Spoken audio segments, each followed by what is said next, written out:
Tidak lama lagi, Indonesia bakal memiliki bandar antariksa atau spaceport, alias pangkalan peluncuran roket yang bisa membawa satelit keluar angkasa. Sehingga Indonesia pun tidak perlu lagi menyewa spaceport di negara lain untuk meluncurkan satelit.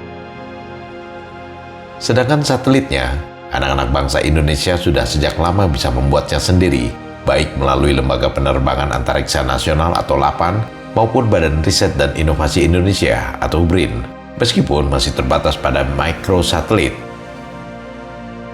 Mungkin tidak banyak yang tahu bahwa putra-putri Indonesia sudah berkali-kali meluncurkan microsatelit buatan sendiri. Yang pertama tahun 2007, sebuah microsatelit yang diberi nama LAPAN-A1 diluncurkan dengan misi pemantauan bumi. Tetapi satelit ini masih dibuat atas kerjasama dengan pihak Jerman. Namun pada 2015, anak-anak bangsa sudah bisa membuat sendiri microsatelit tanpa bantuan pihak luar. Microsatelit yang 100% dibuat oleh putra-putri Indonesia itu diberi nama LAPAN-A2 dan diluncurkan untuk misi pengamatan maritim dan komunikasi amatir. Kemudian satelit LAPAN-A3 yang membawa misi penginderaan jarak jauh guna memantau lahan pertanian dan sumber daya alam diluncurkan pada 2016. Setelah itu Surya Satelit 1 atau SS1 yang dibuat oleh BRIN diluncurkan pada 2022. Sebagai catatan, LAPAN yang dulunya merupakan lembaga mandiri yang bertugas menangani riset kedirgantaraan dan antariksa, sejak 2021 telah melebur ke dalam BRIN bersama lembaga-lembaga riset lainnya untuk mengintegrasikan seluruh kebijakan dan sumber daya riset yang dimiliki pemerintah. Satelit-satelit tersebut diluncurkan dari Spaceport India dan Florida, Amerika Serikat, karena Indonesia belum memiliki bandar antariksa sendiri. Itu sebabnya Presiden Prabowo Subianto mendorong dipercepatnya pembangunan spaceport di Indonesia, agar satelit-satelit buatan anak bangsa bisa diluncurkan tanpa harus menyewa bandar antariksa di negara lain. Rencana pembangunan bandar antariksa nasional sebenarnya sudah mulai dibicarakan sejak awal tahun 2000-an, namun tidak pernah terlaksana lantaran berbagai kendala. Presiden Prabowo yang menginginkan bangsa Indonesia bisa mandiri di segala bidang, termasuk di bidang industri antariksa, tak mau menunda-nunda rencana pembangunan bandar antariksa tersebut. Indonesia harus segera memiliki spaceport sendiri. Prabowo pun bertitah kepada kementerian dan lembaga terkait, khususnya Badan Riset dan Inovasi Nasional atau BRIN, guna menjajaki kemungkinan dibangunnya spaceport di wilayah Indonesia secepatnya.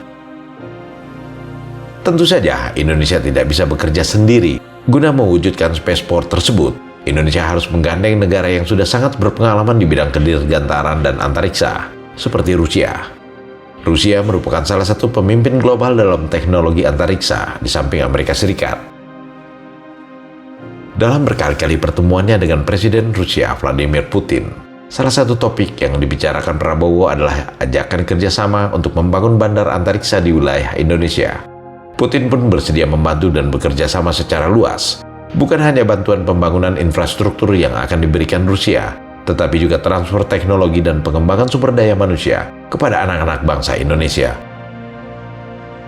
Hasil kesepakatan Putin dan Prabowo langsung ditindaklanjuti oleh Kepala BRIN, Profesor Arif Satria, dengan berkunjung ke Rusia dan mempromosikan kegiatan antariksa Indonesia. Arif juga bertemu dengan Direktur Jenderal Badan Antariksa Rusia, Roskosmos, Dmitry Bakhanov, guna membahas skema kerjasama antara BRIN dengan Badan Antariksa Rusia tersebut dalam proyek pembangunan spaceport. Lokasi pembangunan spaceport pun sudah ditentukan, yakni di Biak, Papua. Kenapa Biak, Papua yang dijadikan pilihan? Ada 4 alasan yang melatar belakangi keputusan tersebut. Pertama, Biak memiliki keuntungan geografis karena terletak di dekat garis ekuator atau khatulistiwa, sehingga bisa memaksimalkan kecepatan rotasi bumi yang dapat membantu roket mencapai orbit lebih mudah dan lebih cepat dengan bahan bakar lebih sedikit. Kedua, lokasinya yang berada di sisi utara Papua memungkinkan peluncuran roket bergerak ke arah timur dengan membuang komponen roket bekas langsung ke Samudra Pasifik, sehingga lebih aman. Ketiga, wilayah ini relatif aman dari resiko bencana alam seperti gempa atau letusan gunung berapi. Dan yang keempat, lokasi di Biak, Papua ini merupakan lokasi yang minim penduduk, dan hal ini sangat penting untuk zona keamanan peluncuran. Arif mengungkapkan, Pembangunan bandar antariksa di Biak Papua sekarang ini sudah dimulai dengan tahap ground clearing. Arif berharap BRIN sudah bisa meluncurkan satelit generasi terbaru yang diberi nama Nusantara Earth Observation One atau NEO-1 pada akhir 2026 melalui spaceport milik Indonesia di Biak Papua. BRIN juga sedang merencanakan pengembangan 9 unit satelit NEO, mulai dari NEO 2 hingga NEO 9, yang diproyeksikan untuk diorbitkan antara tahun 2027-2029. Kemudian satelit SAR, atau Synthetic Aperture Radar, yang dilengkapi radar canggih untuk pengamatan bumi. Kita sedang persiapkan untuk membangun spaceport, jadi bandara antariksa. Bandara antariksa itu nilai strategis buat kita apa, Prof? Loh, tempat peluncuran satelit kita. Okay. Selama ini kan satelit kita meluncur dari India. Selama ini kita tergantung pada India. Ya. Mengapa kita tergantung pada India? Karena Indialah yang menyediakan tempat peluncuran untuk satelit-satelit mikro, kecil. Kalau Amerika, Rusia, gede-gede semua. Kalau yang kecil-kecil di India. Nah, oleh karena itu, masa India punya, kita nggak punya? Ya kan gitu. Dan kalau ini Indonesia punya, maka negara-negara Asia Tenggara akan ke Indonesia. Nggak akan lagi ke negara-negara lain. Mau luncurkan satelitnya. Strategis kan tidak semua negara punya teknologi satelit. Tidak. Nah, BRIN sudah bisa membuat satelit sendiri, merancang sendiri, dan kemudian kita titipkan di roket India untuk diluncurkan. Nah, itu nanti di Biak. Di Biak ya. Nah, kita target akan tahun? Target tahun ya kita 2030. Harapkan harusnya sudah bisa kita percepat. Ini tahun ini kita akan land clearing, kemudian kita akan melakukan tahapan-tahapan pembangunan itu. Uniknya, diam-diam Prabowo mengawinkan Rusia dan Amerika Serikat untuk saling membantu menyukseskan pembangunan dan kelangsungan bandar antariksa Indonesia di Biak Papua.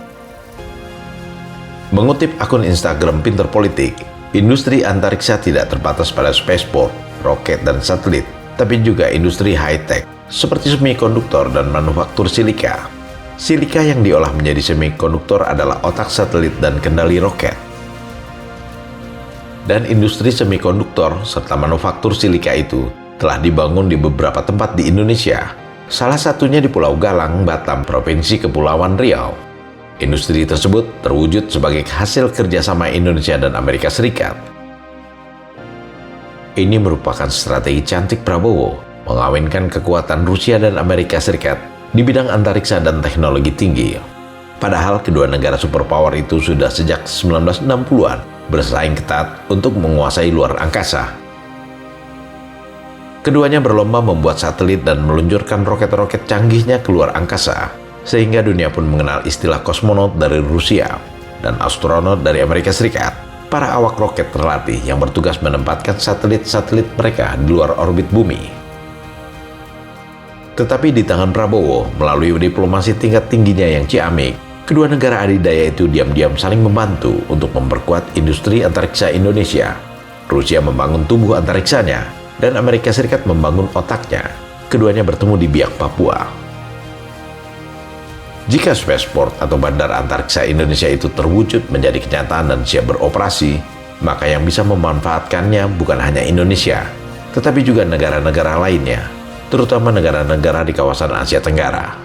Bagi Indonesia sendiri, bandar antariksa tersebut tidak hanya berguna bagi kepentingan sipil, tetapi juga militer. 1000 kawan terlalu sedikit, dan satu musuh terlalu banyak. Slogan yang sering digaungkan Prabowo terbukti bukan hanya sekedar slogan. Prabowo membuktikan melalui perkawinan antara Amerika Serikat dan Rusia di bidang antariksa dan teknologi tinggi. Padahal, kedua negara itu selalu bersaing menjadi negara nomor 1 di dunia. Prabowo berteman dengan kedua pemimpin negara tersebut dan bekerja sama dengan azas saling menguntungkan tanpa harus mengorbankan prinsip politik luar negeri bebas aktif dan non-blok.